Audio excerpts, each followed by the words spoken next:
नमस्कार, know your company में आपका स्वागत है। मैं हूं आशीष वर्मा और नो योर कंपनी में आज मेरे रडार पर एक और बेहद इंटरेस्टिंग मैनेजमेंट होगा। हम बात करेंगे जेएसएल यानी कि जिंदल स्टेनलेस की, और इस कंपनी के मैनेजिंग डायरेक्टर अभ्युदय जिंदल साहब होंगे कार्यक्रम में आगे। लेकिन क्विकली भारतीय बाजार स्क्रीन पर, और इस समय पेन से हाईलाइट अब हो गई है लोअर लेवल से जो गेन्स नजर आ रहे हैं। तो कहां कुछ देर पहले 1% का दबाव था, अब महज आधे % की कमजोरी के साथ भारतीय बाजार इस समय कामकाज करते हुए 175 अंक दिन के लोस पे दबाव था, और अब महज 90 अंकों का प्रेशर है। तो 50% दिन के लोस हम रिकवर करते हुए, कमजोरी से बाहर आते हुए। निफ्टी बैंक अभी भी दबाव में, हालांकि दिन के लोस पे 700 सवा 700 अंक का प्रेशर था, ईज ऑफ हुआ है 500 साढ़े 500 पॉइंट के लॉसेस, लेकिन बहुत ज्यादा निफ्टी बैंक में रिकवरी नहीं है। 2% के बावजूद अभी भी 1.5% का दबाव है। तो फिर लो लेवल से रिकवरी कहां से आ रही है? कुछ हद तक निफ्टी बैंक, लेकिन लार्जली इस समय जो रिकवरी ड्राइव कर रहा है वो दूसरी हैवीवेट पॉकेट है आईटी की। तो इन्फोसिस, टीसीएस, ये सब स्क्रीन पे दिखाइएगा। दिन के लोस से बढ़िया रिकवरी यहां पर। सुबह से सीमेंट हरकत में था, अब दूसरी रिकवरी आ रही है। बाकी हैवीवेट्स में एचयूएल, एशियन पेंट जो कंजम्पशन थीम है वो अब पिकअप करती हुई। ऐसे में क्विकली भसीन सर से बात कर ली जाए। भसीन सर, हाय, गुड आफ्टरनून। क्विकली इस समय के दोपहर के बढ़िया वाले पिक्स कौन से हैं सर? तो आशीष जी देखिए, कहाँ आपने जो सोचा था Ambuja, UltraTech new all time highs पे जा रहे हैं, और वो बता रहा है कि मटेरियल्स का कैपेक्स इतना स्ट्रांग है, चाहे स्टील हो, सीमेंट है, कि banks will be laughing their way, क्योंकि उनको रीपेमेंट हो रही है और न्यू कैपेक्स स्टार्ट हो रहा है। तो जो ये आप सोच सकते हैं थोड़ा सा मार्केट का मनमुटाव है, it is all misplace. Crude is lower more than $12 and so are bond yield. I think banks will ride this rally. इतनी ज्यादा शॉर्ट हुए हैं सारे बैंक्स कि short covering in the last hour I would say would be very very strong.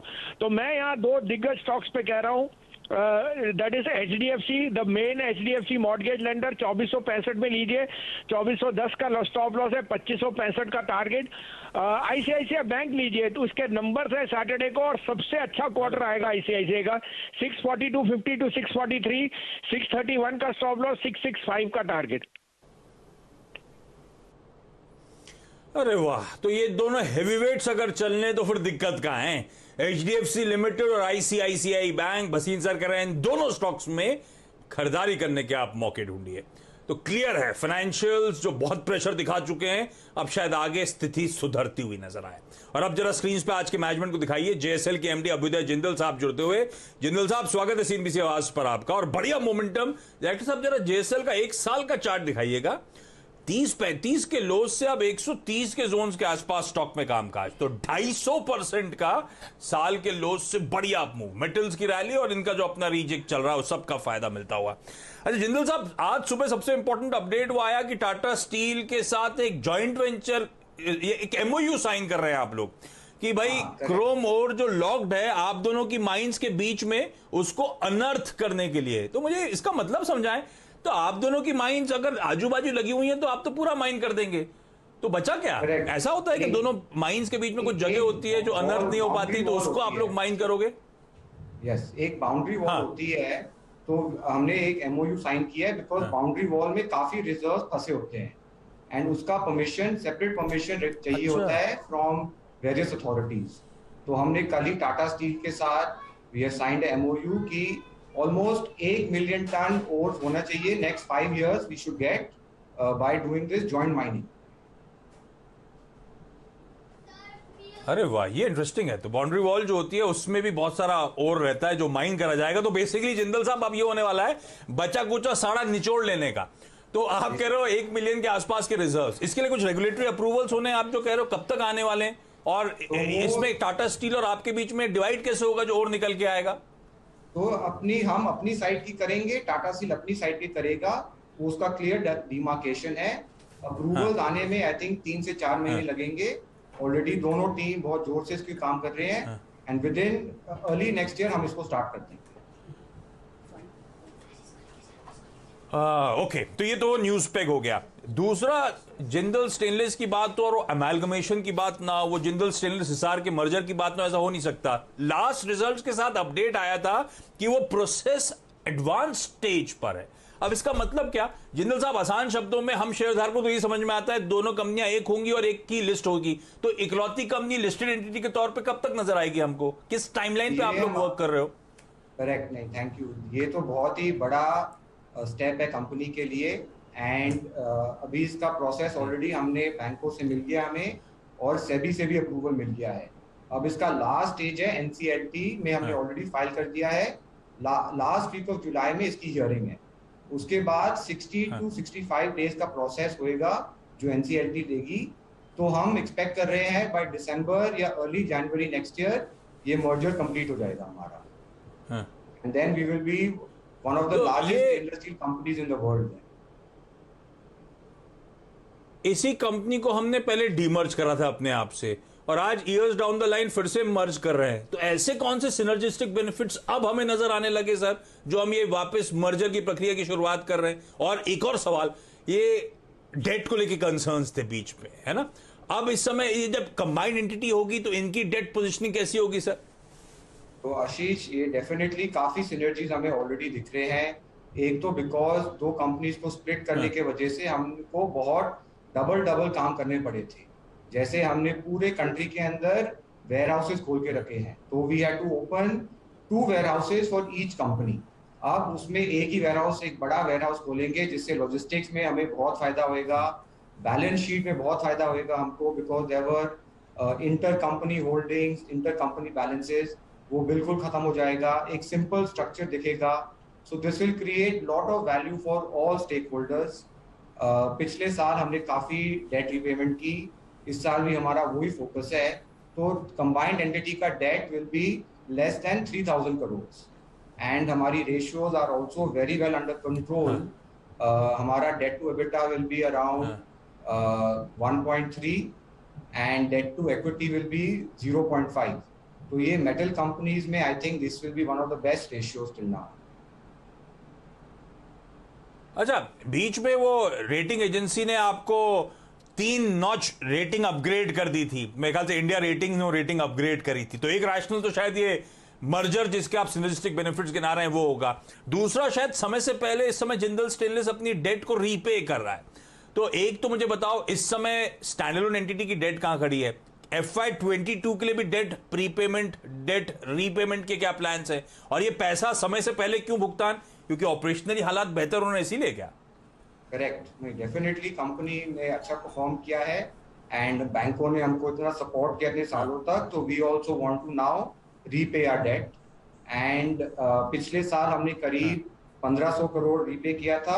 इस साल भी यही प्लान है कि अनदर 15 से 2000 crore we want to repay this year also. तो वो प्रीपेमेंट हुआ था, एक्सीलरेटेड डीलेवरेजिंग पे कंपनी फोकस करे। हाँ, हाँ, फोकस एंड कुछ कह रहे हो आप जिंदल सर? हमारा इंप्रूव हुआ है। We have got A+ from CARE, CRISIL and yes, अभी इंडिया रेटिंग ने भी हमको A+ कर दिया है। So that is another very big step totally, because last 3 quarters में हमने अपना एबिटा टारगेट्स को बेटर अचीव किया है एंड डेट भी काफी कम किया है। That is why all rating agencies have given us this. अच्छा, डेट की बात करी तो अब से कुछ दिन पहले जिंदल साहब, कोटक स्पेशल सिचुएशन फंड ने ऑलमोस्ट 1 करोड़ शेयर्स बेचे, 2% के आसपास ऑफलोड करा। मेरे ख्याल से कोटक स्पेशल सिचुएशन वही था जो पिछले साल जब दिक्कतों में थे तो आपको सीडीआर से बाहर निकालने में मेरे ख्याल से उन्होंने 500 करोड़ रुपए का डेट और इक्विटी में फंड इंफ्यूज करा था। तो ये क्या वही ट्रांजैक्शन अब रिवर्स किया जा रहा है क्या? Correct, yes, absolutely right. हाँ, तो ठीक है। तो मतलब अभी ये ओवरहैंग रहने वाला है क्या? 2% बेचा है, 3% बचा होगा मेरे ख्याल से, क्योंकि 5% के आसपास इक्विटी ली थी।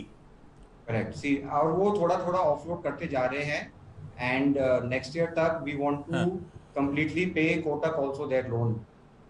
तो वो भी हम 400 करोड़ वापस दे देंगे। हाँ।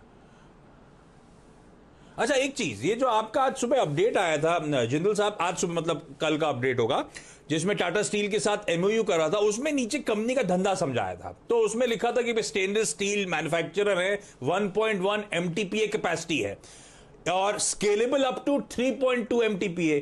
मतलब उसी लैंड में आप जब भी चाहें कैपेसिटी तिगनी कर सकते हैं, लेकिन अभी 1.1 रखी है। इसका मतलब ये हुआ क्या? Correct, absolutely. लैंड बैंक है हमारे पास, हमने सारा इन्वेस्टमेंट सिविल काम ऑलरेडी पहले से कर लिया था, तो एकदम मिनिमल इन्वेस्टमेंट के साथ हम पहले स्टेप पे 1.1 से इसको 1.9 लेके जा रहे हैं, जो ऑलरेडी हमने अनाउंस कर दिया है। अगले 2-3 साल में इसकी इन्वेस्टमेंट आएगी एंड 2025 तक ये जाजपुर वाली फैसिलिटी 1.9 मिलियन टन पे हुई। अच्छा, तो केपेक्स अंडरवे है, eventual goal is to reach 3.2 MTPA in Orissa Jajpur facility 3.2, पूरी कंपनी को अगर देखेंगे तो फिर वो 4 मिलियन की हो जाएगी। Oh interesting. अच्छा, जाते जाते एक मुझे बताया गया कि आपके रिजल्ट्स आने हैं अगले हफ्ते, मंडे को स्केड्यूल्ड है, तो मैं फाइनेंशियल्स को ड्वेल ज्यादा नहीं करूंगा। अब जब नंबर्स आएंगे तो आप लोगों से फिर से बातचीत होनी है, लेकिन ओवर द इयर्स वो बार्स आपकी स्क्रीन्स पर आएंगे आप सबके। आय में साल दर साल थोड़ा सा ठंडापन, लेकिन हाईलाइट है ऑपरेशनली इंप्रूव परफॉर्मेंस, वो मार्जिन्स में एक्सपेंशन। तो जिंदल सर, तो ये ट्रेंड आगे भी क्या एक्सपेक्ट करूं कंटिन्यू रहेगा? टॉप लाइन फ्लैटिश और ऑपरेशनली इंप्रूव होते हुए नजर आएंगे? किस तरह की फाइनेंशियल ट्रेजेक्टरी हम लोग एक्सपेक्ट करें इस कंपनी से? आई एम श्योर आप लोगों ने बैक ऑफ द एनवेलप कुछ कैलकुलेशंस कर रखे होंगे, किस तरह की ग्रोथ क्लॉक करेंगे, किस तरह के मार्जिन एक्सपैंड कर पाएंगे? नहीं, डेफिनेटली मार्जिन तो we will maintain at the same level. I would say it will be between 15% के आसपास मार्जिन हम एक्सपेक्ट कर सकते हैं। बट डेफिनेटली डिमांड जो हम देख रहे हैं इंडिया में भी, एक्सपोर्ट मार्केट में भी, दैट इज वेरी स्ट्रॉन्ग, वो बहुत रोबस्ट रहने वाला है। सारे सेक्टर्स में हम ग्रोथ वापस देख रहे हैं। रेलवे जो लास्ट ईयर एकदम डाउन था, अगेन इट हैज रिवाइव्ड, काफी हमारे नंबर्स पिकअप हो गए उधर। ऑटो जो थोड़ा स्लो हुआ था मई के कारण, अभी वो भी रिवाइवल पे चल रहा है। प्लस सारे वाइट गुड्स, प्रोसेस इंडस्ट्रीज में बहुत सारा डिमांड दिख रहा है। Infrastructure, railway infrastructure, so in terms of sale volume तो बढ़ेगी ऑलमोस्ट लास्ट ईयर के कंपैरिजन 20 से 25% का ग्रोथ इस साल आएगा। हाँ, बढ़िया फाइनेंशियल्स में recovery over the years, balance sheet का स्ट्रेन रिड्यूस होता हुआ और मैनेजमेंट कॉन्फिडेंट आगे के आउटलुक को लेकर। जिंदल साहब, बहुत बहुत धन्यवाद आज वक्त निकालने के लिए। मुझे बताया जा रहा था आपकी हिंदी तंग है थोड़ी सी, आपकी हिंदी मुझसे बेहतर है sir. Thank you so much Hindi में बढ़िया तरीके से सब कुछ समझाने के लिए। इस नोट पर एक thank you so much sir. Quickly छोटा सा ब्रेक के उस पार मार्केट्स और शेल्स और वीरू से कराऊंगा आप लोग को रूबरू।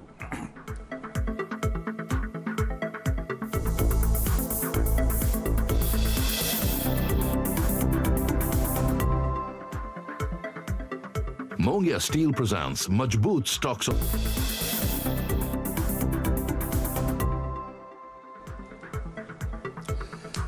ब्रेक के बाद आपका स्वागत है और बढ़िया रिकवरी इस समय आपको आपकी स्क्रीन पे नजर आएगी। जरा शेल्सर और वीरू को भी स्क्रीन पे दिखाइएगा। तो शेल्सर, 175 पॉइंट दबाव वाला निफ्टी अब केवल 75 पॉइंट की कमजोरी के साथ ट्रेड करता हुआ, तो डर के आगे जीत है।